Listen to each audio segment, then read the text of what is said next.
Ayo, segera download Quran Tadabbur, tafsir dalam genggaman Anda.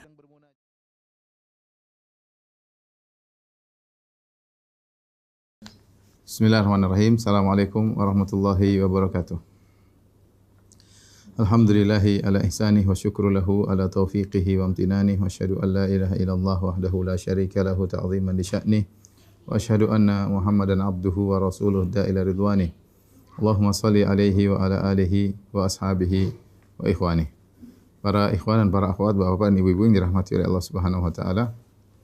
Alhamdulillah pada kesempatan siang hari ini Allah memberikan kita waktu untuk bisa bertemu, untuk saling mengingatkan dan bisa bermajelis. Di antara majelis yang terindah adalah majelis dalam rangka untuk mempelajari ayat-ayat Allah Subhanahu wa taala. Allah Subhanahu wa taala berfirman tentang Al-Qur'an, "Taha ma anzalna 'alaikal Qur'ana litashqa." Sungguhnya kami menurunkan Al-Qur'an kepada engkau wahai Muhammad bukan agar engkau sengsara, tetapi maksudnya agar kau bahagia. Maka sejauh mana seseorang terikat dengan Al-Qur'an, maka sejauh itu pula dia akan meraih kebahagiaan, ya. Allah turunkan Al-Qur'an sebagai obat dari segala sesuatu, ya. Kata Allah Subhanahu wa taala, "Wa nunazzilu minal Qur'ani ma huwa syifaa'un wa rahmatul lil mu'minin." Kami turunkan Al-Qur'an sebagai obat dan rahmat bagi kaum mukminin.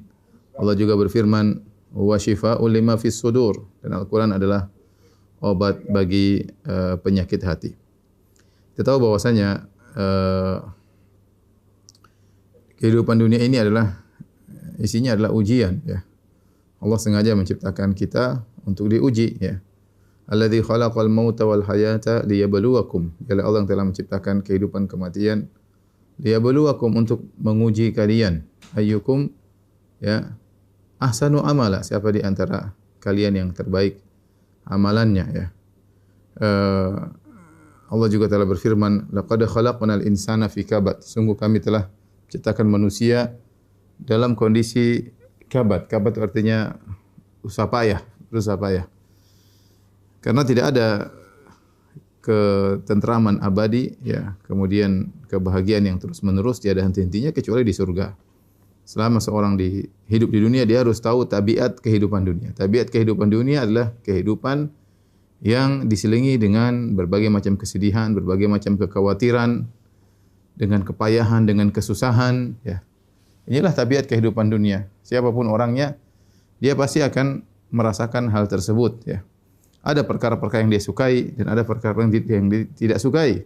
Ya, apa kata Imam Syafi'i rahimahullah taala, "Mihanuz zamani katsiratun la tanqadi wa sururuhu ya'tika kal a'yadi." Sungguhnya ujian-ujian kehidupan, ujian-ujian zaman datang terus-menerus tiada hentinya, dan kesenangannya datang sesekali seperti hari Id datang sesekali.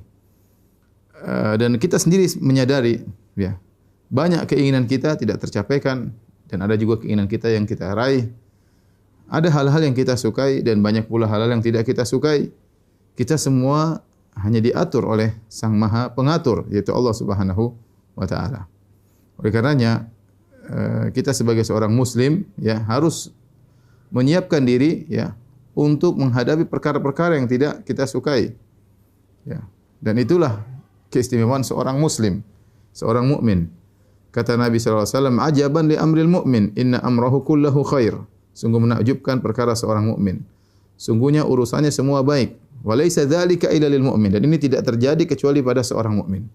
In asabahu sarra syakara fa kana khairan lahum. Kalau dia mendapatkan hal yang menyenangkan dirinya, maka dia bersyukur, ini baik baginya. Wa in asabahu dharra sabara. Jika ditimpa dengan perkara-perkara yang dia tidak sukai, perkara-perkara penderitaan dan sebagainya, sabar, maka dia bersabar, fa kana khairan lahu, maka itu yang lebih baik baginya. Ya.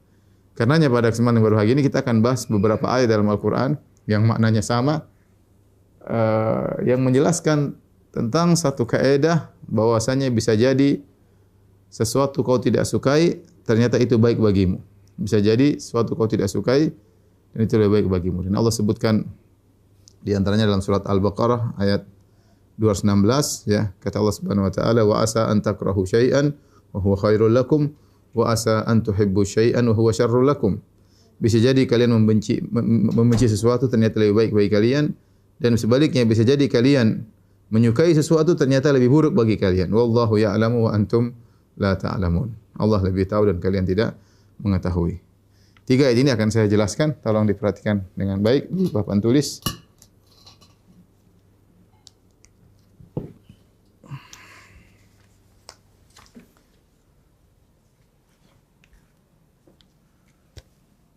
Tiga ayat ya dalam Al-Quran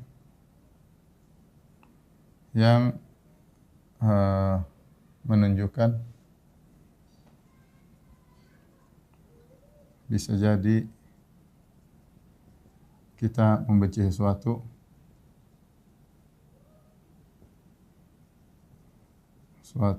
ternyata lebih baik bagi kita.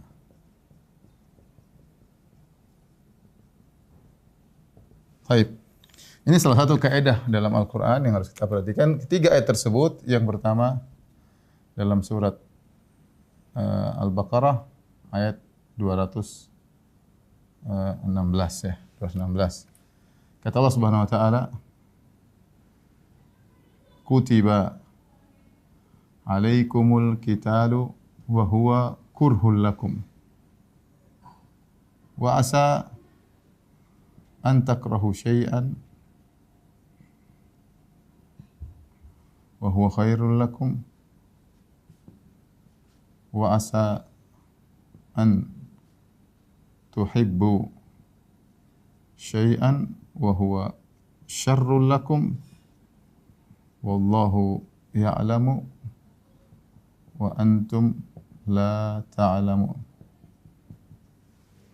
Allah Subhanahu wa taala berfirman, "Kutiba alaikumul qital", diwajibkan atas kalian perang, ya. Diwajibkan atas kalian berjihad, berperang untuk melawan musuh. Wa huwa kurhul lakum, kata Allah, padahal itu dibenci oleh kalian. Ya, padahal peperangan dibenci oleh kalian. Tidak ada yang suka perang. Namanya perang itu sesuatu yang tidak menyenangkan. Maju kemudian mengeluarkan harta untuk berperang, mengorbankan jiwa, membunuh atau dibunuh, melukai atau terlukai. Sifat manusia, tidak ada yang suka dengan namanya membunuh atau dibunuh ya. Secara hukum asal. Wa huwa kurhul lakum. Tapi Allah menjelaskan, wa asa an takrahu syai'an wa huwa khairul lakum wa asa an tuhibbu syai'an wa huwa syarrul lakum.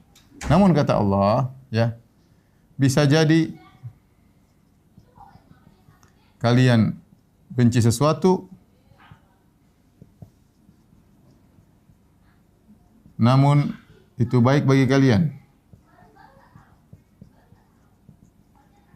Dan sebaliknya, ya.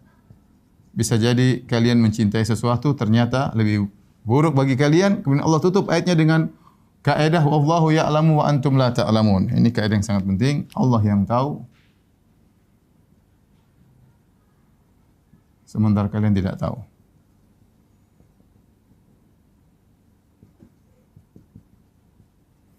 Taib, ini ayat pertama. Sebelum kita masuk pada ayat kedua. Ayat ini berbicara tentang syariat, yaitu Allah menyebutkan ketika Allah mewajibkan perang kepada para sahabat. Ya, ada ketidaksukaan dengan syariat tersebut. Kan disuruh perang. Ya, namanya perangan tidak ada yang suka, seperti saya katakan tadi. Ini berkaitan dengan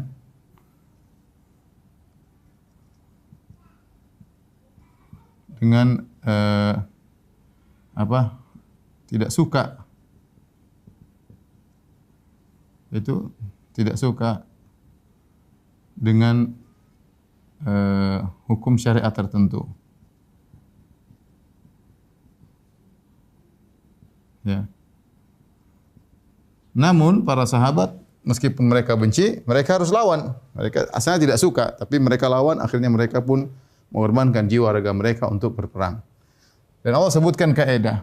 Ingat, bisa jadi apa yang kalian benci, namun itu baik bagi kalian. Dan sebaliknya bisa jadi kalian suka kepada sesuatu, namun buruk bagi kalian.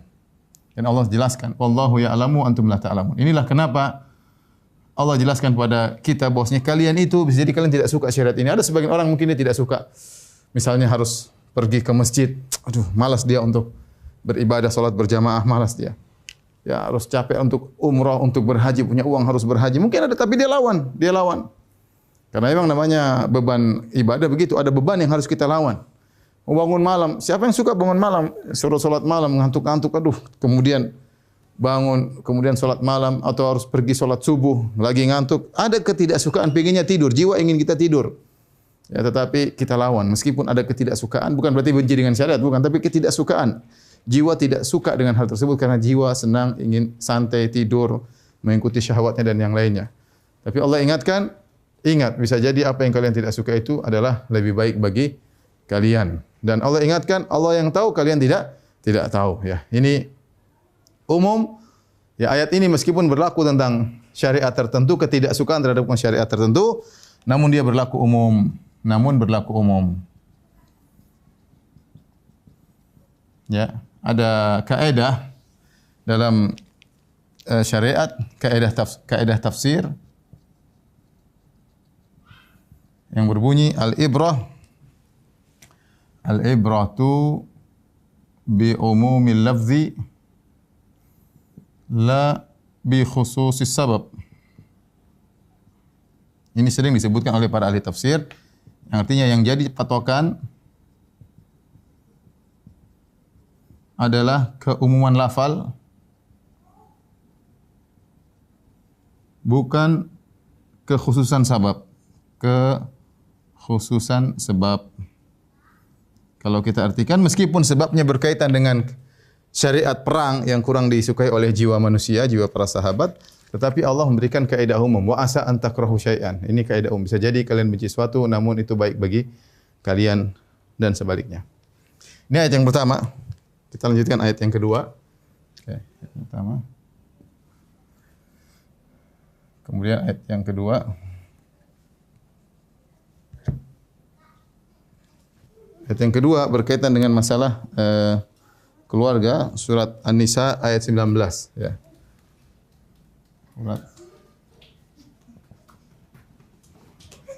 Kata Allah Subhanahu wa taala, wa ashiruhunna bil ma'ruf fa in karihtumuhunna fa asa an takrahu syai'an wa yaj'alallahu fihi khairan katsira. Artinya, pergaulilah para istri-istri kalian dengan cara yang baik, ya. Pergaulilah istri kalian dengan baik. Fa in karihtumuhunna, jika kalian benci kepada mereka,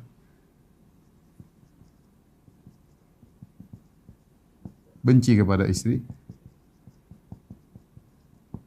fa asa an takrahu syai'an wa yaj'allahu fihi khairan katsira. Maka bisa jadi kalian benci sesuatu, namun Allah jadikan padanya kebaikan yang banyak. Kebaikan yang banyak. Baik. Perhatikan di sini, kalau ayat sebelumnya berkaitan dengan tidak suka dengan syariat, sekarang berkaitan dengan tidak suka kepada zat tertentu, ya. Berkaitan dengan tidak suka terhadap zat, ya. Zat atau benda tertentu. Dalam hal ini istri, ya. Istri. Ya, di sini Allah mengatakan pergaulilah istri kalian dengan baik karena Allah merintahkan demikian. Fa in karihtumuhunna, kalau kalian tidak suka pada istri, benci pada istri, Allah mengatakan bisa jadi kalian membenci suatu, fa asa an takrahu syai'an, bisa jadi kalian membenci suatu. Suatu di sini umum, ya. Sesuatu di sini membenci suatu, ya, sesuatu di sini umum, ya. Bersifat umum. Bisa jadi benci kepada wajahnya. Bisa jadi benci kepada misalnya wajahnya atau fisiknya atau perangainya, ya, atau lisannya, banyak ya hal-hal yang menjadikan seorang suami tidak suka dengan istrinya. Bisa ditinjau dari parasnya, ya, bisa dari bodinya, bisa jadi dari penampilannya, bisa jadi akhlaknya, bisa dari lisannya, tapi dia tidak suka. Ya. Allah menyarankan ya, agar bersabar. Kemudian Allah mengatakan, wa yaj'alallahu fi khairan katsira. Ya. Kalian tidak suka sesuatu tapi ternyata Allah jadikan pada keburukan tersebut banyak kebaikan. Di sini khairan kebaikan, di sini nakirah ya. Nakirah itu maksudnya tanwin. Dalam kaidah tafsir untuk menunjukkan keagungan, untuk menunjukkan keagungan. Maksudnya kebaikan ini kebaikan yang agung. Allah akan jadikan di balik kesabaran kalian menghadapi kekurangan istri, Allah akan berikan kebaikan yang agung yang banyak, kebaikan yang agung yang banyak ya. Oleh karenanya ini ayat juga sama kaidah yang sama, bisa jadi kalian benci kepada sesuatu namun lebih baik bagi kalian. Tetapi kalau yang pertama berkaitan dengan syariat, tidak suka dengan hukum-hukum syariat, yang kedua berkaitan dengan sesuatu orang tidak kita suka, istri yang tidak kita sukai dan yang semisalnya. Dan ini juga kaidahnya berlaku umum. Taib, ayat yang ketiga.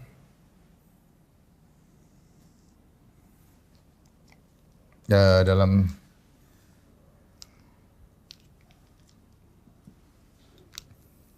surat An-Nur ya. 24 ayat 11.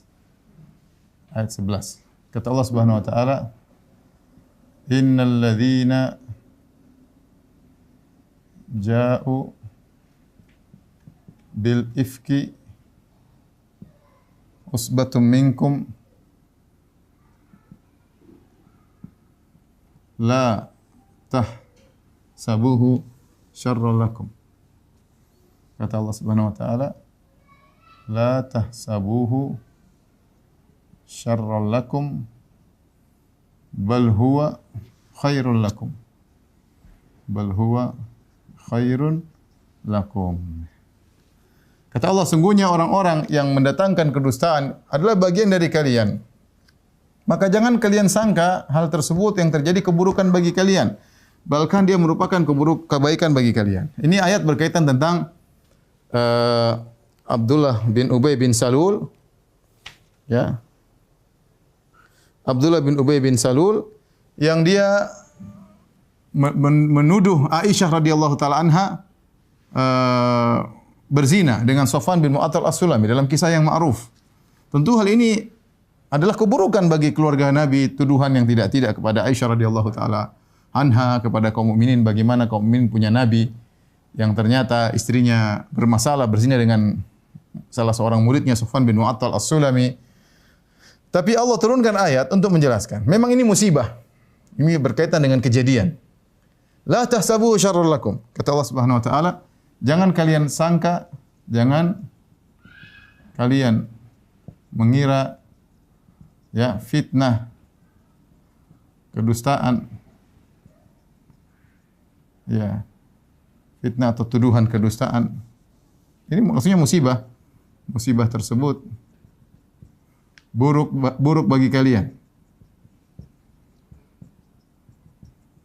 Kata Allah, bal huwa khairul lakum, bahkan itu lebih baik bagi kalian.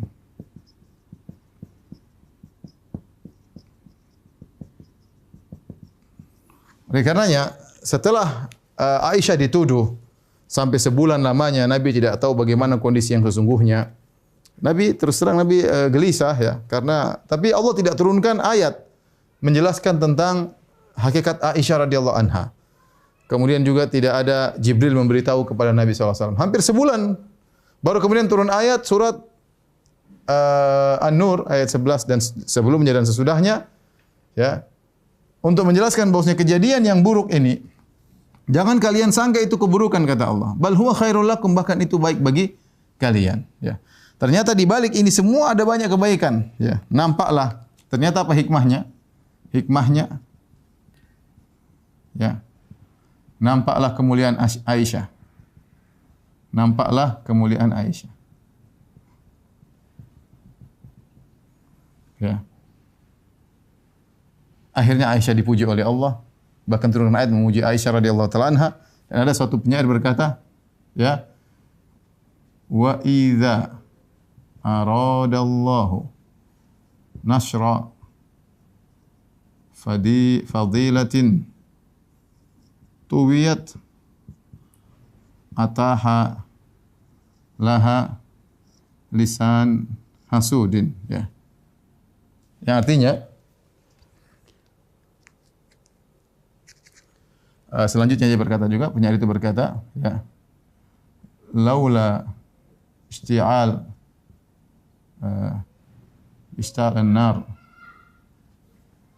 laula isti'alun nari fima jawarat, ya, la yu'rafu ma kana yu'rafu tibu arfil ud. Ini syair indah sekali maknanya, ya. Penyair ini berkata, wa idza aradallahu nasra fadilatin, kalau Allah menginginkan untuk menyebarkan kemuliaan tuwiyat yang tertutup, terlipat, enggak ada yang tahu. Bagaimana cara Allah? Atahalaha lisana hasudin, maka Allah bukakan ada lisan-lisan orang yang hasad kepada pemilik kebaikan tersebut. Sebagian orang munafik yang mereka hasad kepada Aisyah, hasad kepada Nabi SAW, maka terbukalah mulut-mulut mereka untuk mencela Aisyah, menuduh Aisyah berzina dan yang lainnya. Dengan terjadinya kejadian tersebut, maka Allah buka kebaikan Aisyah. Idza aradallahu nasra fadilatin tuwiyat atahalaha lisana hasudin. Kalau Allah ingin membongkar kebaikan yang tersimpan, yang tersembunyi, Allah nampakkan lisan-lisan yang hasad kepada kebaikan tersebut. Maka nampaklah kebaikan tersebut. Kemudian juga dilanjutkan, laula isti'alun nari fi ma jawarat, maka na yu'rafu tibu arfil udi. Kalau bukan nyala api yang membakar yang ada di sekitarnya, maka tidak akan diketahui harumnya aroma kayu gaharu. Kayu gaharu tidak diketahui aromanya kecuali dengan ada dibakar. Artinya kejadian, musibah, fitnah, ujian ini memunculkan kemuliaan-kemuliaan sebagian orang yang tersembunyi, ya. Jadi ini ternyata hikmahnya, nampaklah kemuliaan Aisyah radhiyallahu taala anha. Bahkan kemuliaan ini juga membongkar kemunafikan orang-orang munafik. Dengan kejadian ini juga orang-orang kaum muslimin diajari bagaimana husnudzon kepada istri-istri Nabi SAW. Bahkan nampak pula kemuliaan istri-istri Nabi, karena ketika Allah memuji Aisyah, Allah sekalian memuji istri-istri Nabi yang lain, ya. Ya, Allah mengatakan apa? Al-khabithatu lil-khabithin wal-khabithuna lil-khabithat wat-thayyibatu lit-thayyibin wat-thayyibuna lit-thayyibat. Wanita yang buruk-buruk, tukang pezina buat laki-laki pezina, laki-laki pezina buat wanita-wanita yang buruk, wanita yang baik-baik buat laki yang baik-baik, laki baik-baik buat wanita yang baik-baik. Sehingga Allah dengan secara tidak langsung memuji istri-istri Nabi yang lain. Jadi ini berkaitan dengan peristiwa. Ayat ini berkaitan dengan tidak suka terhadap suatu peristiwa, namun ada kebaikan di baliknya. Inilah para pemirsa yang dirahmati Allah Subhanahu wa taala, 3 ayat yang hendaknya kalau kita ditimpa dengan hal yang kita tidak sukai, kita ingat 3 ayat ini. Yang pertama saya ulangi, ayat berkaitan dengan syariat, ya. Harus begini, harus begini. Terkadang misalnya seorang wanita dia ingin pergi, aturannya pakai mahram. Waduh, pakai mahram harus bayar tiket lagi. Tapi kalau punya uang, kalau tidak punya uang lain urusan. Kalau dalam kondisi darurat lain urusan. Tapi kalau ada uang, terkadang waduh, kenapa sudah kamu berangkat aja sendiri?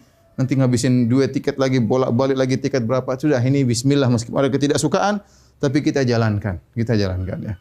Jadi ayat ini berkaitan dengan tidak suka dengan aturan, ya.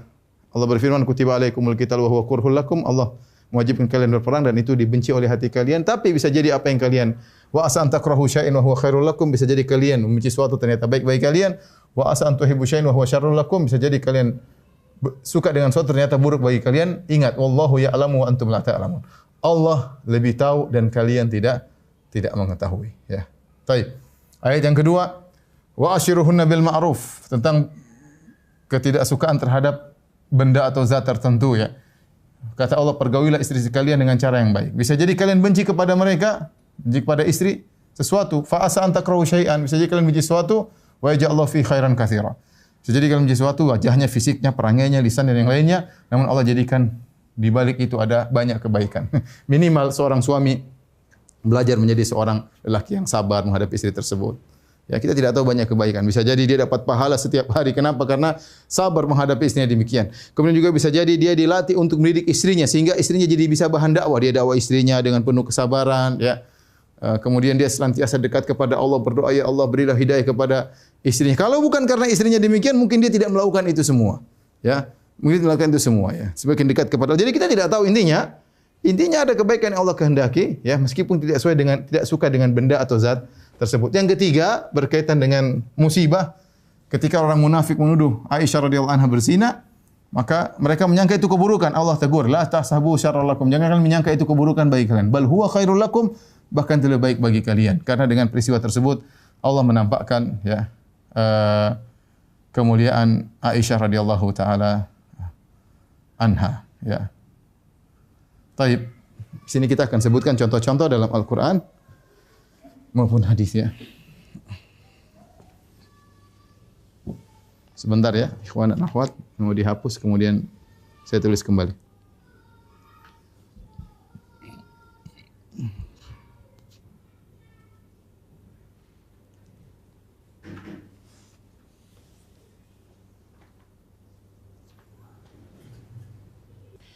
Taib, kita sebutkan contoh-contoh, ya, yang disebut oleh para ulama, ya, contoh-contoh tentang kaidah yang kita jelaskan tadi, kaidah tersebut. Ya, ada beberapa contoh. Pertama, ya, contoh-contoh dari Al-Quran.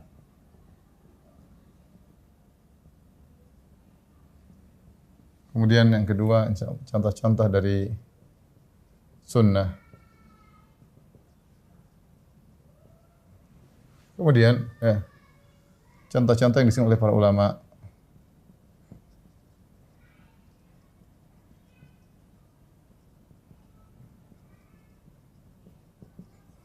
Allah Subhanahu wa taala dalam Al-Qur'an mewujudkan atau menyebutkan contoh-contoh dari kaidah yang sedang kita jelaskan, wa asa an takrahu syai'an wa huwa khairul lakum. Jadi kalian benci sesuatu ternyata lebih baik bagi kalian. Di antara contoh-contoh tersebut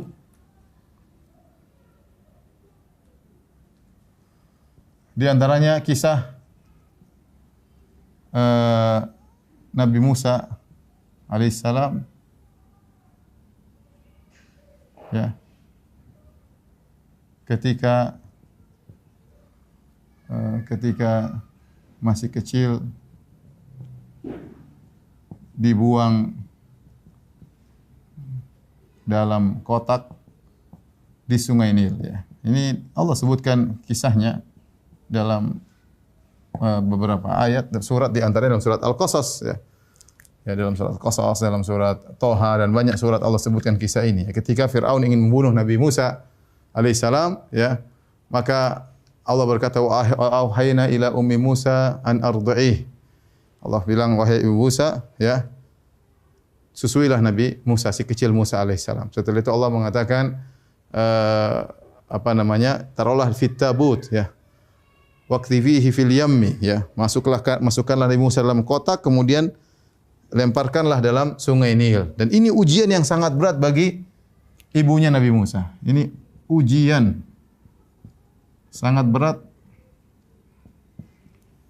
bagi ibunda Musa. Bayangkan anak yang dia kandungi selama 9 bulan harus dia lepaskan, ya, baru lahir, baru ditetein sebentar, kemudian dilepaskan di Sungai Nil, ya, kemudian dilepaskan. Kata Allah, wala an rabbatna ala qalbiha, ya. Allah Subhanahu wa taala mengkokohkan hatinya. Kalau tidak, dia sudah enggak kuat. Apalagi yang dilihat kemudian dilepas di tengah. Dia ingin selamat dari Fir'aun. Diletakkan anaknya dalam kotak, kemudian mengalir di Sungai Nil. Ternyata yang ngambil keluarga Fir'aun. Faltaqatahu alu Fir'aun. Maka diambillah keluarga Fir'aun. Ini lihat oleh kakaknya Nabi Musa. Kakak Nabi Musa yang perempuan lihat dari jauh. Ternyata diambil oleh keluarga Fir'aun. Ini yang dia khawatirkan. Ingin selamat dari keluarga Fir'aun, ternyata diambil oleh keluarga Fir'aun. Tetapi apa yang terjadi? Ini suatu yang menyedihkan, yang dia tidak suka, tapi harus dia lakukan. Ya. Harus dia lakukan karena ilham dari Allah Subhanahu wa taala, taat kepada perintah Allah Subhanahu wa taala. Ternyata apa yang terjadi? Ternyata anak tersebut Allah menjadikan istri Fir'aun jatuh cinta, ya. Wa alqaitu 'alaika mahabbatan minni, kata Allah, aku jadikan orang kalau lihat kamu jatuh cinta wahai Musa. Akhirnya istri Fir'aun jatuh cinta kepada Nabi Musa, kebetulan dia juga tidak punya anak, kemudian dijadikan Musa sebagai anak angkat.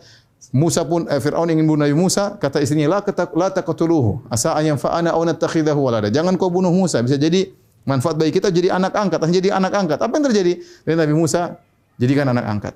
Kemudian ketika Nabi Musa si kecil haus, maka dia pun menangis minta disusui, maka orang-orang disuruh nyusui, enggak ada yang bisa menyusui Nabi Musa, ternyata ibunya yang bisa nyusui. Karena ibunya yang bisa nyusui, akhirnya ibunya tadi yang sedih, kemudian disuruh kerja di istana Firaun untuk merawat anak angkatnya Firaun, yaitu anak-anaknya sendiri. Bayangkan, bedanya ibunya Nabi Musa sekarang dari rumah yang kecil, rumah yang sempit, rumah yang buruk, pindah ke istana. Kemudian nyusui anaknya dengan penuh ketenangan. Kemudian digaji oleh Fir'aun. Apalagi subhanallah, kata para ulama, dia ketakutan di pagi hari, belum sampai malam Musa sudah dikembalikan oleh Allah kepada ibunya. Kata Allah, faraja'naka ila ummika kay taqarra ainuha wa la tahzan. Kami kembalikan engkau wahai Musa kepada ibumu agar dia tidak sedih. Subhanallah, bisa jadi engkau benci kepada suatu, ternyata ya baik bagimu. Kisah berikutnya juga, ya. Kisah Musa harus pergi meninggalkan Mesir, menuju Madian. Sebagaimana Allah sebut dalam surat Al-Qasas. Hal ini tentu tidak mengenakan bagi Musa. Nabi Musa alaihissalam ini keluar dari Mesir, ya, dalam kondisi lapar. Tidak membawa bekal. Ya, membawa bekal. Keluar tiba-tiba karena ketahuan orang-orang pengikut Fir'aun ingin membunuh dia, maka dia tidak sempat bawa bekal karena dia telah membunuh seorang dari pengikut Fir'aun, maka dia dikejar, kemudian dia kabur, tidak bawa bekal sampai di tengah jalan melewati padang pasir, kemudian makan daun-daunan sampai dia pun kelaparan. Ternyata apa yang terjadi setelah sampai Madian? Ternyata dia bertemu dengan lelaki yang saleh, bertemu dengan wanita yang salehah. Akhirnya dia menikah di sana dengan wanita yang salehah. Masya Allah, luar biasa. Akhirnya dia pun ketika ingin balik ke Mesir, ternyata Allah menjadikan dia seorang rasul, kemudian diangkat sebagai rasul untuk mendakwahi Fir'aun. Bisa jadi kau benci sesuatu, ya, ternyata lebih baik bagimu. Ini semua terjadi kenapa? Nabi Musa pergi dulu, nikah dulu, ya. Kemudian tenang dulu, menggembala kambing dulu, persiapan untuk bisa mengatur kambing. Karena para ulama mengatakan kalau para nabi semuanya mengatur kambing agar mereka punya keahlian untuk mengatur bagaimana jumlah manusia dengan berbagai tabiat yang berbeda-beda sebagaimana kambing, ya, latihan dan seterusnya, ya. Dan ternyata di balik keburukan tersebut ada banyak kebaikan. Contoh lagi yang Allah sebutkan, kisah Nabi Yusuf. Ini juga sering kita cerita dalam buku dalam ceramah-ceramah kita, bagaimana Nabi Yusuf alaihissalam yang dimusuhi oleh 10 kakak-kakaknya, ya. Semuanya kemudian masukkan dalam sumur, ya, kemudian dijual jadi budak, kemudian dibeli oleh bangsawan di Mesir, kemudian dituduh berzina, kemudian dipenjara, ya. Setelah lemparkan dalam sumur, dikeluarkan, dipenjara, kemudian akhirnya ternyata Allah punya cerita, Allah punya skenario. Ternyata Nabi Yusuf alaihissalam ketika sampai di Mesir telah melalui berbagai macam ujian, ternyata diangkat menjadi bendaharawan Mesir, menteri keuangan negeri Mesir. Akhirnya kakak-kakaknya yang tinggal di Badui, yang miskin-miskin, orang tuanya semuanya pindah ke negeri Mesir, tinggal di tempat yang mulia, disebabkan karena Yusuf alaihissalam. Semua yang dilewati oleh Yusuf adalah hal yang tidak disukai. Siapa yang suka dimusuhi oleh kakak-kakaknya? Kita enggak suka. Dimusuhi orang Jawa aja kita enggak suka, apalagi dimusuhi oleh kakak sendiri. Tidak suka dimusuhi kakak-kakak. Siapa yang suka dilemparkan dalam sumur? Bayangkan dalam sumur tidak bisa apa-apa. Siapa yang suka kakak-kakaknya menjualnya sebagai budak? Ya, kita seorang merdeka, bebas melakukan, tiba-tiba ditangkap, dikatakan ini budak kami yang kabur, beli. Bayangkan dijual jadi budak. Akhirnya harus kerja menjadi pembantu. Setelah itu masih saja dituduh ingin berzina dengan majikannya, istri majikan. Akhirnya dipenjara. Subhanallah, ujian demi ujian demi ujian. Ternyata bertahun-tahun di penjara. Ternyata Allah punya skenario. Semua ujian-ujian tersebut ternyata ujungnya, endingnya adalah happy ending. ternyata ujungnya menjadi seorang menteri keuangan. Kita kembali lagi, wa asa an takrahu syai'an, bisa jadi kau benci sesuatu, ternyata Allah jadikan di balik kebencian tersebut banyak kebaikan, ya. Di antara juga Allah sebutkan tentang kisah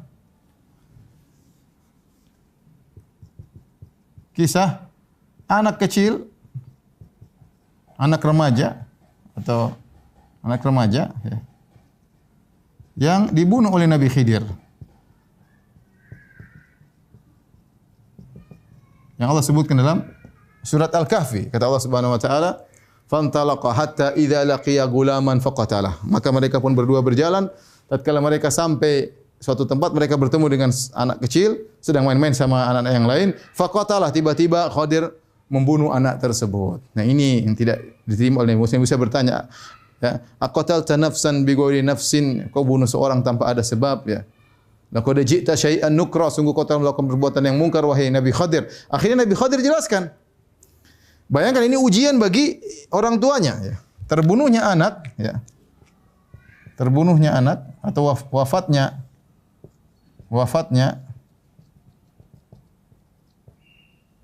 anak merupakan ujian besar. Ujian besar bagi kedua orang tuanya.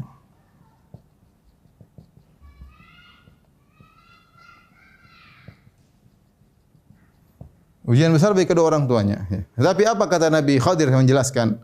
Wa ammal gulamu fakana abawahu mu'minaini fa khashina ayyurhiqahuma tughyana wa kufra. Fa aradna ayyubdilahuma rabbuhuma khairan minhu zakata wa aqraba ruhma. Adapun anak kecil yang saya bunuh tersebut, kedua orang tuanya lah beriman. Ya, kalau anak ini besar, dewasa, maka anak ini saking disayang oleh kedua orang tuanya akan menjerumuskan kedua orang tuanya dalam kemaksiatan, dalam kekufuran. Maka aku ingin anak ini meninggal dunia, kemudian Allah ganti dengan anak yang lebih berbakti, lebih sayang. Ya, tapi ujian berat bagi kedua orang tuanya. Mereka tidak tahu hikmahnya. Ternyata hikmahnya Allah kasih tahu kepada Khadir bahwasanya anak ini setelah meninggal Allah gantikan bagi mereka anak yang saleh, yang bawa mereka kedua orang tuanya ke surga, yang lebih sayang kepada orang tuanya. Seandainya anak yang pertama ini hidup terus, justru menjerumuskan kedua orang tuanya ke dalam kekufuran, ya. Contoh lagi yang Allah sebutkan dalam Al-Quran adalah kisah Perang Badar. Ini sudah saya jelaskan, ya, dalam sirah, tetapi saya ingin sampaikan bahwasanya intinya ketika itu ada sekelompok Abu Sufyan datang dengan kafilah dagangnya dengan membawa 1000 atau berapa ribu ekor onta dengan emas sekitar 200 kilogram. Kemudian ingin melewati kota Madinah, maka dihadang oleh Nabi dan beberapa pasukan 300 orang menghadang, ya, karena dalam rangka merebut harta tersebut, karena terjadi peperangan, orang-orang Quraisy sudah merebut harta kaum muslimin dari kota Mekah, maka Nabi menghadang ingin mengambil harta mereka. Ternyata Abu Sufyan tahu rencana Nabi, maka Abu Sufyan kasih tahu Abu Jahal. Maka Abu Jahal pun datang dengan 1000 pasukan, dengan pasukan penuh. Ya. Ketika itu para sahabat, ya, ingin berperang melawan Abu Sufyan, karena Abu Sufyan cuma dikelilingi oleh mungkin beberapa puluh penjaga, 20 atau berapa puluh. Adapun ini 1000 pasukan, ya. Kata Allah Subhanahu wa taala, "Yujadilunaka fil haqqi ba'da ma tabayyana ka'annama yusaquna ilal mauti wa hum yanzurun. Wa idh ya'idukumullahu ihda ta'ifataini annaha lakum wa tawadduna anna ghayra dhati syauqati takunu lakum wa yuridullahu ayyuhiqal haqqa bi kalimatihi wa yaqta'a dabiral kafirin." Dalam surat Al-Anfal. Kata Allah, para sahabat yujadiluka fil haqqi ba'da ma tabayyana. Para sahabat ingin, Rasulullah, kita lawan Abu Sufyan karena kalau Abu Sufyan keuntungannya banyak. Tangkap Abu Sufyan, tangkap hartanya, musuh sedikit cuma berapa puluh orang. Tapi kalau Abu Jahal repot. Abu Jahal 1000 pasukan penuh. Tidak ada harta yang mereka bawa. Ini luar biasa. Emas 200 kilo, onta sekian ribu, ya, banyak kekayaan dan mudah, ya. Kata Allah Subhanahu wa taala, ya, idz ya'idukumullahu ihda ta'ifataini annaha lakum. Allah telah menjanjikan salah satunya pasti kalian dapatkan. Wa tawadduna anna ghayra dzati syauqati takunu lakum. Dan kalian berharap yang kalian lawan adalah Abu Sufyan, bukan Abu Jahal. Kata Allah, ka'annahum yusaquna ilal mauti wa hum yanzurun. Tatkala ternyata yang mereka harus lawan adalah Abu Jahal dan pasukannya, seakan-akan mereka dibawa kepada kematian sementara mereka melihat kematian di depan mereka. Bagaimana 300 orang lawan 1000 orang? Mereka tidak suka, intinya para sahabat, saya ulang di sini, para sahabat Allah jelaskan dalam Al-Qur'an, inginnya lawan pasukan Abu Sufyan atau kafilah dagang Abu Sufyan. Karena lebih mudah. Mereka benci, mereka tidak suka untuk melawan pasukan Abu Jahal. Enggak suka. Tapi apa yang terjadi? Wa asa an takrahu syai'an wa huwa khairul lakum. Bisa jadi kalian membenci sesuatu ternyata lebih baik bagi kalian. Ternyata mereka lawan Abu Jahal dengan 1000 pasukan. Ternyata dengan perang Badar tersebut, maka mereka dapat keutamaan yang luar biasa. Allah namakan perang tersebut sebagai Yaumul Furqan, hari pembeda. Para sahabat yang ikut perang tersebut digelari dengan Al-Badri. Mereka mendapat jaminan surga dari Allah Subhanahu wa taala. Ternyata di balik ketidaksukaan mereka ini, mereka mendapatkan banyak kebaikan. Ini contoh-contoh Allah sebut dalam Al-Qur'an.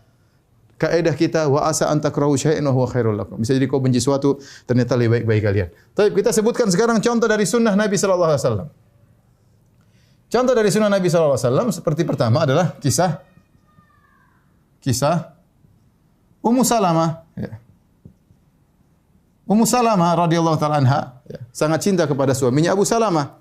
Abu Salamah sangat baik kepada Ummu Salamah. Ternyata Abu Salamah meninggal dunia, ya. Abu Salamah meninggal dunia. Wafat. Ya. Dan ini adalah ujian yang sangat berat bagi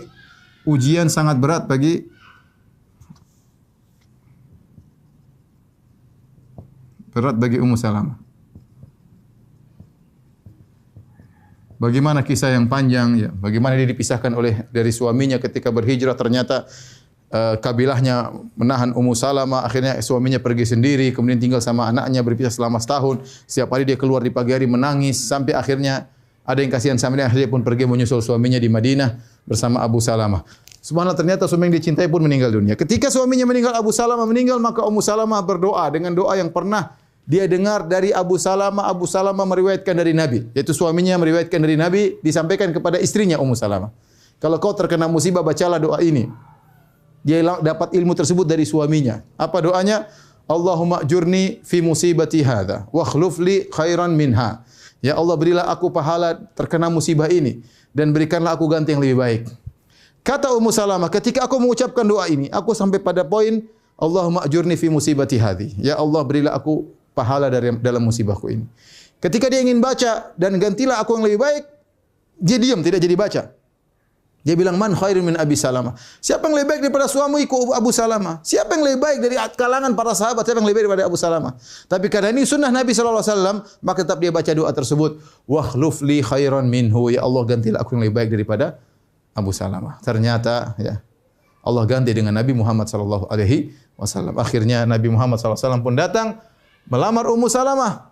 Maka Ummu Salamah ketika itu bilang, ya Rasulullah, aku sudah tua dan aku punya anak banyak, ya. Dan aku pencemburu, kau sudah punya istri-istri. Ya, Ummu Salamah tidak ingin menikah dengan Nabi, enggak enak karena dia bilang saya sudah tua. Pertama, yang kedua anaknya banyak, anak yatim, peninggalan anaknya Abu Salamah. Yang ketiga saya pencemburu, nanti ribut di keluarga kalau menikah dengan wanita pencemburu. Tapi Nabi SAW berkata, adapun kau sudah tua, aku lebih tua dari engkau wahai Ummu Salamah. Pertama, Nabi bantah satu persatu. Adapun kau punya anak banyak, tenang, anak-anakmu anak-anakku, saya ngurus. Adapun kau punya rasa cemburu, aku akan berdoa kepada Allah menghilangkan kecemburuan. Maka menikahlah dengan Nabi SAW. Maka Nabi bayangkan, wa asa an takrahu syai'an, bisa jadi kau benci sesuatu, ternyata Allah jadikan lebih baik daripada apa yang kau benci tersebut. Kisah berikutnya adalah kisah Fatimah binti Qais.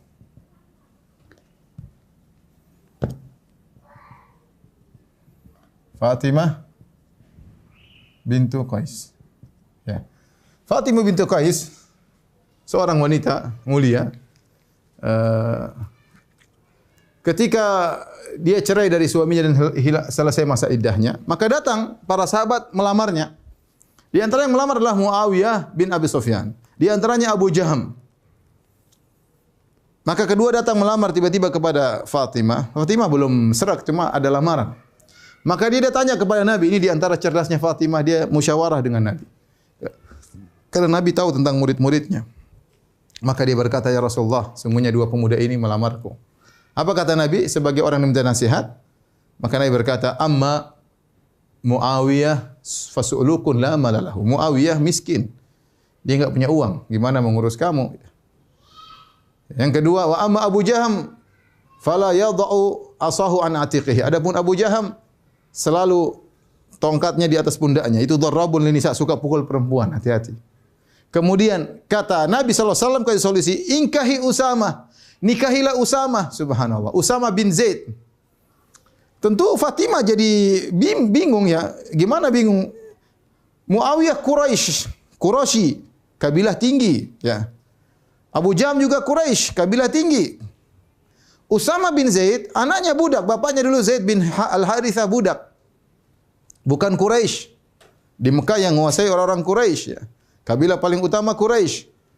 Kemudian disebutkan Usama juga orangnya, sampai sebagian mengatakan Usama orangnya berkulit hitam. Ya. Dia adalah hasil nikah dari Zaid bin Harithah dengan Ummu Aiman. Ya. Kemudian anak seorang budak dahulu.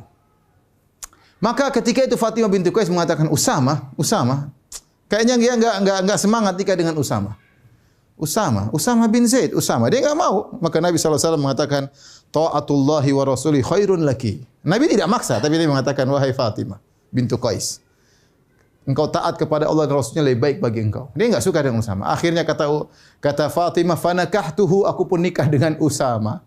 Subhanallah, fayaja'allahu fihi khairan katsira. Ternyata aku menikah dengan Usama, Allah berikan aku banyak kebaikan.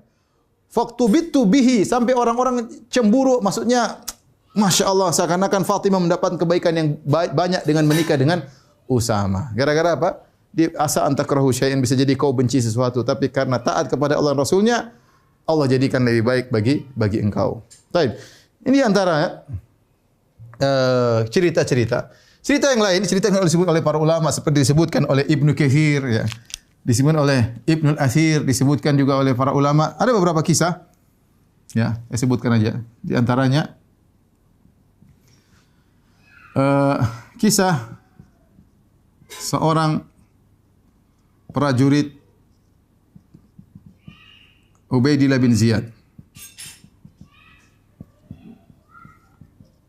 Jadi prajurit ini kisahnya, dia sedang naik di atas rumahnya atau sesuatu yang tinggi, kemudian dia jatuh sehingga kakinya retak atau dia pincang atau semisalnya. Kemudian dia didatangi oleh Abu Qilabah.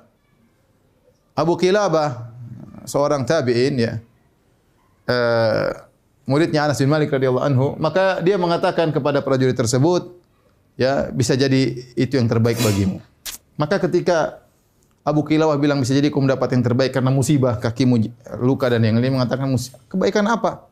Subhanallah, beberapa hari setelahnya datang perintah dari Ubaidillah bin Ziyad. Ubaidillah bin Ziyad ini siapa? Ini yang membunuh Husain. Ubaidillah bin Ziyad ini adalah orang yang membunuh Husain, yang membunuh Al-Husain bin Ali bin Abi Thalib, cucu Nabi sallallahu alaihi wasallam.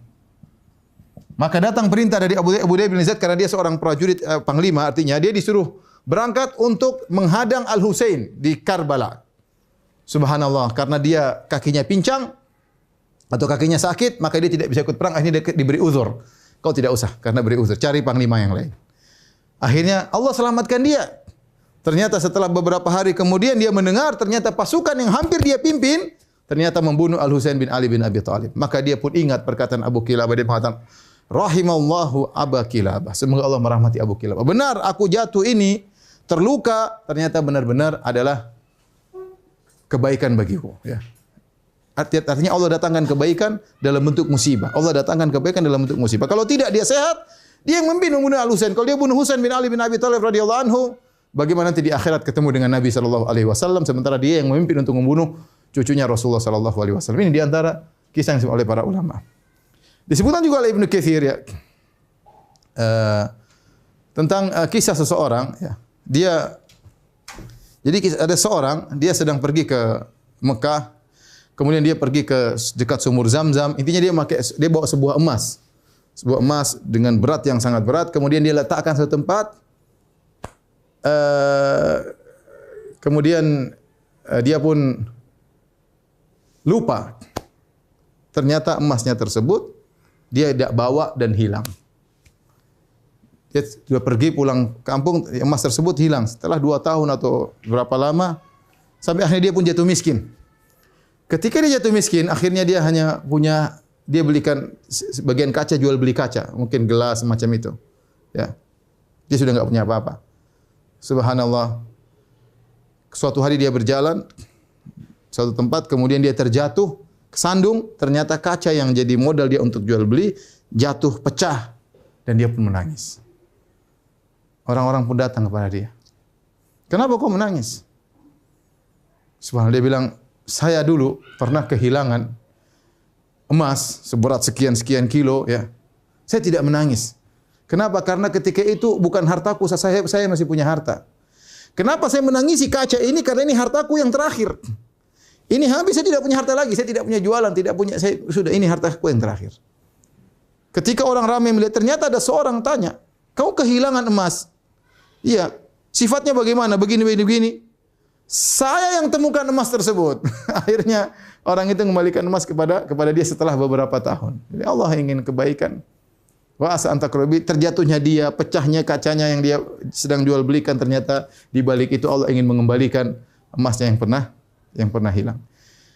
Dan banyak kisah lagi, misalnya disebutkan oleh Syekh Ali Tantawi, ya, rahimahullah taala, ada seorang, ya, dia ingin pergi naik pesawat. Ini terjadi juga di zaman kita sekarang ini. Kemudian dia ketiduran. Akhirnya dia berangkat ke bandara, ternyata pesawat sudah terbang. Akhirnya dia sedih dan yang lain, tiba-tiba ada pengumuman pesawat tersebut meledak, ratusan orang meninggal dunia. Dan itu pernah dialami oleh kawan saya juga gitu. Dia cerita, waktu kejadian ada pesawat meledak di Indonesia, dia waktu itu sudah berangkat, ternyata terjebak macet. Terlambat dia. Pesawat sudah terbang, ternyata pesawat tersebut meledak. Ya. Jadi kita enggak tahu. Bisa jadi Allah mentakdirkan kita keburukan, kita menyangka di balik keburukan tersebut ternyata ada kebaikan yang Allah siapkan buat kita. Ya. Taib. Yang terakhir,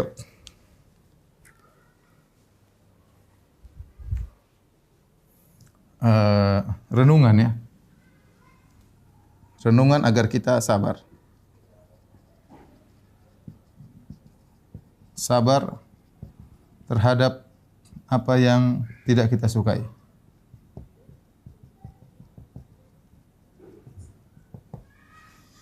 Yang pertama, yakin bahwa Allah, ya, lebih, ya, mengerti tentang kemaslahatan kita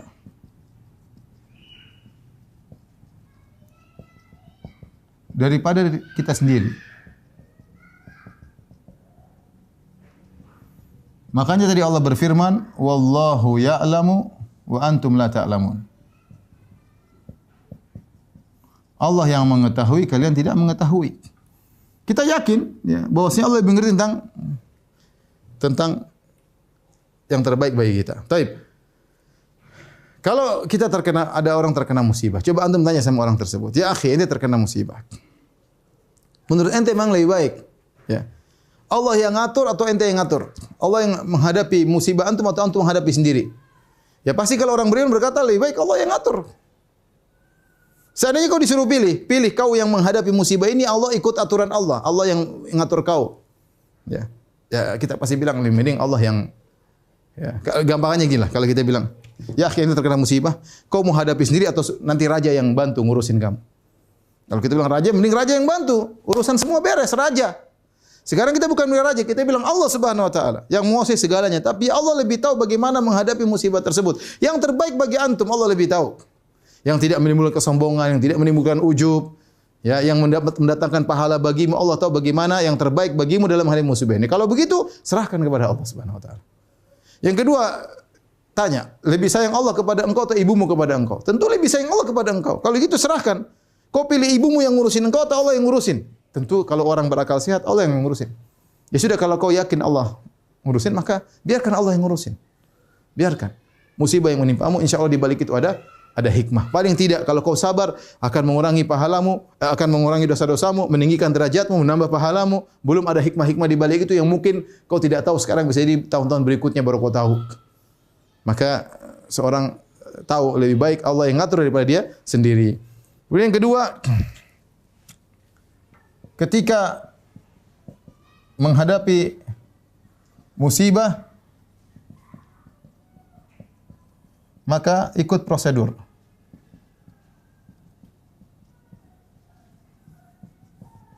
Yaitu apa? Istri Allah, yaitu takwa. Yaitu beristighfar dan bertakwa kepada Allah.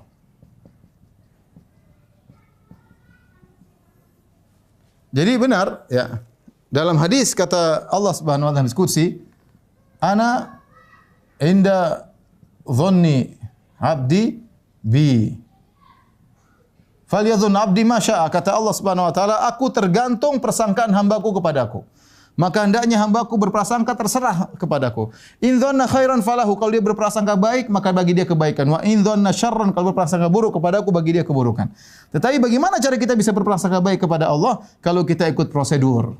Terkena musibah, kembali kepada Allah, bertakwa kepada Allah, ya. Maka kita akan bisa husnudzon kepada Allah. Kalau sudah husnudzon kepada Allah, yakinlah itu yang terbaik. Ya itu yang terbaik apapun. Allah dengan musibah tersebut tidak kita sukai mengingatkan kita, menjauhkan dari kesombongan. Ya. Bayangkan kalau semua yang kita inginkan kita raih, jadi pemimpin, jadi semua bisa jadi kita sombong, bisa jadi kita angkuh, bisa jadi macam-macam. Allah buat kita gagal, Allah buat kita nangis, Allah kita kembali kepada Allah, Allah buat kita sedih. Semuanya ini ada hikmahnya di balik itu semua. Ya. Sehingga kalau kita ikut prosedur, maksudnya kita beristighfar, taat kepada Allah, maka kita bisa husnudzon kepada Allah. Yang ketiga, kita sadar bahwa kehidupan dunia memang ujian. Memang ujian. Kata Allah, laqad khalaqnal insana fi kabad.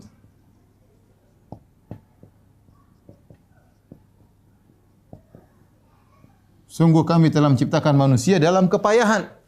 Ya, kita lahir. Jangankan lahir dalam perut istri kita, anak kita dalam perut istri kita sudah bikin payah istri. Bikin payah istri kita, bikin payah kita. Dia masih dalam perut sudah bikin masalah. Bukankah demikian anak-anak? Ya. Bikin istri kita muntah-muntah, bikin istri sakit belakangnya, ada yang sampai harus opname.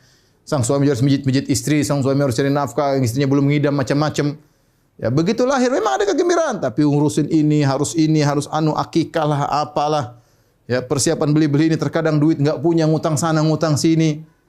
Kemudian lahir dengan kondisi menangis, kemudian merangkak kemudian diimunisasi menangis, panas, macam-macam.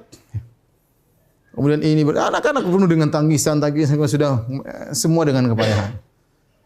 Kemudian sudah besar dididik orang tuanya, terkadang nakal, terkadang ini. Belum lagi sekolah, biaya sekolah banyak, macam-macam. Kemudian mau nikah butuh biaya banyak, siapkan mahar macam-macam.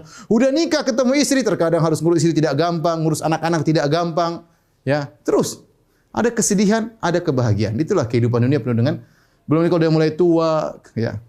Mulai lemah pendengaran, mulai lemah penglihatan, ya. Mulai sedikit penghasilan, ya. Terjadi musibah ini, penyakit ini, musibah pandemi lah, macam-macam lah dengan pernak-pernik kehidupan dunia. Nanti menjelang tua, berjalan tertatih-tatih, mulai membungkuk, sudah tidak bisa teriak-teriak lagi, ya. Sudah tidak punya anak buah. Itu kehidupan. Ya. Apalagi menjelang meninggal, sakit, parah, mulai nafas terengah-engah, kemudian datang malaikat sakaratul maut, kemudian begitulah kehidupan.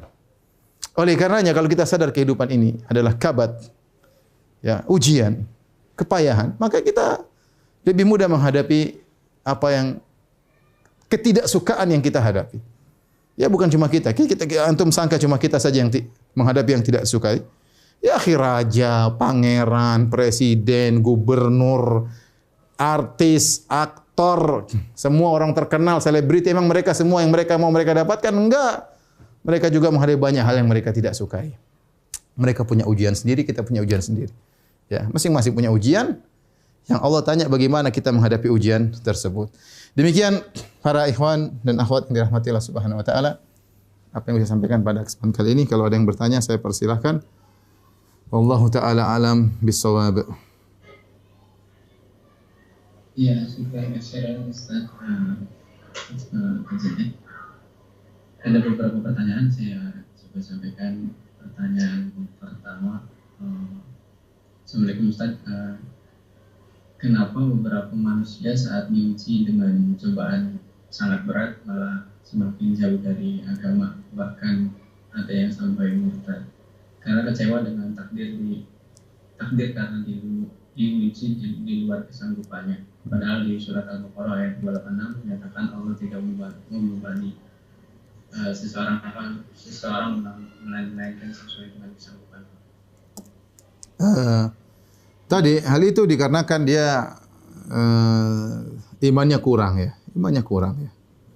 Kalau dia belajar, kalau dia merenungkan, kalau dia pandai bersyukur ya. Maka pun ujian menimpa seharusnya dia bisa bersabar ya. Kalaupun dia sampai harus meninggal dunia, maka dia akan meninggal dengan membawa pahala yang sangat besar. Ya, tetapi kalau orang sudah kurang beriman dengan akhirat ya, selalu suudzon kepada Allah Subhanahu wa taala, selalu mengikuti hawa nafsunya, maka susah dia untuk menghadapi itu semua. Kita bilang banyak bukti, kita tidak usah bicara orang, kita bicara diri kita sendirilah. Betapa banyak kita diuji, ternyata di balik itu banyak kita mau cerita, nggak mungkin saya mau cerita tentang diri saya, tentang kawan saya, tapi banyak hal-hal yang kita alami tidak kita sukai, ternyata di balik itu banyak kebaikan. Oleh karenanya, saya tadi sudah disebutkan banyak contoh ya. Tinggal kita tadi ikut prosedur, itu masalahnya. Ini dia orang tidak ikut prosedur. Imannya sudah dari awal, dia merasa dia tidak mampu, dia merasa ini suudzon pada Allah, akhirnya dia murtad ya. Sebagaimana kita lihat sebagian orang-orang di musim pandemi ini, orang yang menghina seperti orang-orang di Eropa, menghina salib misalnya, memasukkan salib dalam bokongnya misalnya. Itu kejadian ya. Mereka sudah bingung apa yang mereka hadapi ya, karena selama ini mereka mungkin tidak mendapat pelajaran yang baik dengan masalah itu, sehingga mereka pun mengungkapkan kemarahan mereka sampai marah kepada Tuhan, akhirnya mereka murtad. Waliyadzubillah. Adapun orang yang beriman, tadi makanya Nabi mengatakan ajaban li amril mu'min. Sungguh menakjubkan perkara seorang mukmin. Walaisa dzalika lil mu'min. Dan tidak mungkin kecuali kepada seorang mukmin. Tadi jika mendapat kebaikan dia bersyukur, dapat keburukan dia bersabar. Wallahu a'lam bishawab. Pertanyaan selanjutnya, bagaimana agar kita terhindar dari musibah rusaknya agama? Musibah apa yang paling berbahaya? Tentunya musibah yang paling berbahaya adalah musibah berkaitan dengan agama. Ya. Karena musibah dunia, ya. Dunia datang silih berganti. Ya. Kalau agama kemudian tidak bertobat kepada Allah, musibah mengenai agama, kita tidak bertobat kepada Allah, akhirnya kita meninggal dalam kondisi agama kita buruk, maka ini berkaitan dengan kesengsaraan di akhirat. Kalau kita musibah di dunia, misalnya sakit, taruhlah pincang, taruhlah buta, taruhlah sakit parah, taruhlah meninggal, itu ke musibah yang terbatas, 10 tahun, 20 tahun. Tapi kalau kita musibah pada agama, akhirnya kita malah sholat, akhirnya kita tidak mau bayar zakat, akhirnya kita berdurhaka kepada orang tua, iman kita turun dan kita meninggal dalam kondisi demikian, maka kesengsaraan panjang menunggu di akhirat. Oleh karena Nabi SAW di antara doanya, Nabi berdoa, wala taj'al musibatana fi dinina. Ya Allah, jangan kau jadikan musibah kami di dalam agama kami. Artinya, kalau musibah berkaitan dengan dunia, masih perkara jauh lebih ringan. Tapi kalau musibah berkaitan dengan akhirat, ini yang jadi masalah. Tadinya kita semangat belajar agama, tiba-tiba jadi malas. Tadinya semangat bersedekah, kemudian jadi pelit. Tadinya rela berkorban untuk berbakti sama orang tua, akhirnya jadi pelit, bahkan berani membantah orang tua, bahkan memaki orang tua, dan ini terjadi. Ini musibah dalam, tadinya semangat untuk sholat subuh, ya, sekarang jadi malas, akhirnya sholat subuh jam 7, ya, sholat duha. Oleh karenanya, musibah paling besar adalah musibah berkaitan dengan agama. Allah alam bisawab.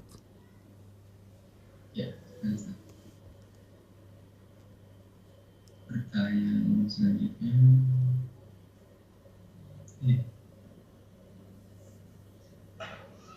Ustaz bertanya bahwa setiap orang telah ditakdirkan segala sesuatunya, termasuk rezeki, jodoh, kematian, dan tempat akhirnya di surga atau di neraka.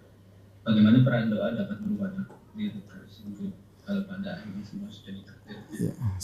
Sama gampangannya. Bagaimana peran kerja untuk mendapatkan rezeki? Jawabannya mudah. Antum rezeki sudah ditakdirkan. Mendapat rezeki kerja, ya, sama.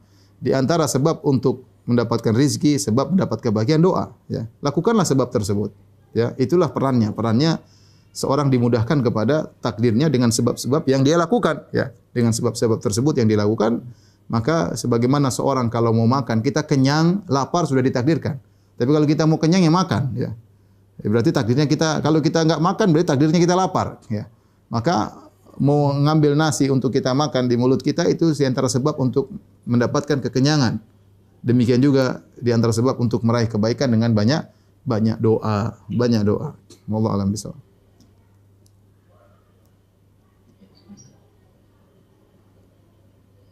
Pertanyaan selanjutnya,